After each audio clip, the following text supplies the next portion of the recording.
હવે બે ટોપિક આવે છે, એક તો વેધર એટલે કે હવામાન અને બીજું ક્લાઇમેટ એટલે કે આબોહવા. તો કે બંને વસ્તુ આપણે ધીમે ધીમે સમજી લઈએ. એકદમ ટૂંકમાં સમજવું હોય તો હવામાન એટલે કે ટૂંકા ગાળાનું એટલે કલાક, 2 કલાક, 1 દિવસ, અઠવાડિયું, મહિનો, આને કહેવાય હવામાન.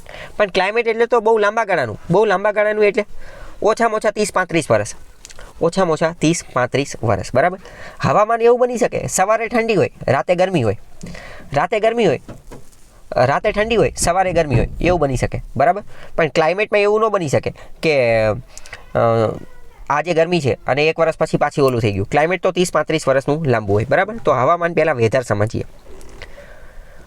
વેધર ટૂંકા સમયગાળાની વાતાવરણની વાસ્તવિક સ્થિતિને હવામાન કહે છે. હવામાન કેવું હોય તો કે સવારનું, બપોરનું, સાંજનું, રાત્રિનું, દિવસનું, અઠવાડિયાનું, મહિનાનું, 15 દિવસનું એવું હોઈ શકે. હવામાનમાં કઈ વસ્તુને ધ્યાને લેવામાં આવે તો હવામાનમાં બધું માપણી કરવામાં આવે. કોની માપણી કરવામાં આવે તો કે વાતાવરણમાં તાપમાન કેટલું છે, ભેજ કેટલો છે, વરસાદ આવશે કે નહીં આવે, વાદળો કેટલા છે, હવાનું દબાણ કેટલું છે, ધુમ્મસ કેટલું છે, વાદળનું પ્રમાણ કેટલું છે, હવાનું દબાણ કેટલું છે, આ બધું ધ્યાને લેવામાં આવે. અને આ દરેક પ્રદેશ અનુસાર અલગ અલગ હોય, દરેક વિસ્તારમાં અલગ અલગ હોય.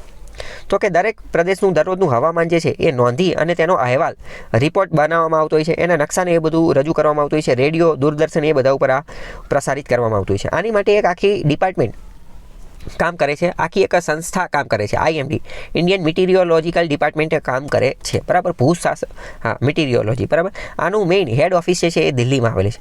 સમગ્ર વિસ્તારનું રોજબરોજનું તાપમાન જે છે એ દર્શાવવામાં આવતું હોય છે. મોસ્ટ ઇમ્પોર્ટન્ટ, સમગ્ર દેશનું આજે રોજબરોજનું તાપમાન એ દિવસમાં 2 વાર પ્રસિદ્ધ કરવામાં આવે છે. 2 વાર આ પ્રસિદ્ધ કરવામાં આવે છે. સામાન્ય રીતે આ બધું એટલું ચર્ચામાં ન રહેતું હોય, પણ જ્યારે કંઈ સાયક્લોન આવી ગયું હોય કે ધરતીકંપ આવી ગયું હોય કે તુફાન આવ્યું હોય કે એવું હોય ને, ત્યારે આ IMD બહુ ચર્ચામાં હોય અને એના નકશા જે છે વોટ્સએપમાં બહુ ફરવાનું ચાલુ થઈ જતું હોય, ડિઝાસ્ટર લાઇક સિચ્યુએશન હોય ત્યારે, બરાબર.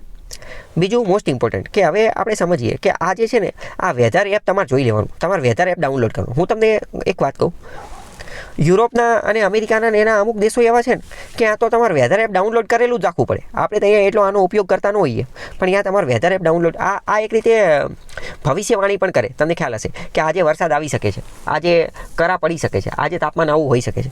તો યુરોપના અને અમેરિકાના તો અમુક દેશમાં તમારા વેધર એપ ડાઉનલોડ કરીને જ રાખવું પડે. કેમ? કારણ કે તાત્કાલિક ગમે ત્યારે વરસાદ આવે, તમારે બહાર નીકળવું હોય પહેલાં ચેક કરીને જવું પડે. જો ચેક કર્યા વગર ગયા તો તમે વરસાદ આવી જાય, તમારે સમસ્યાનો સામનો કરવો પડે.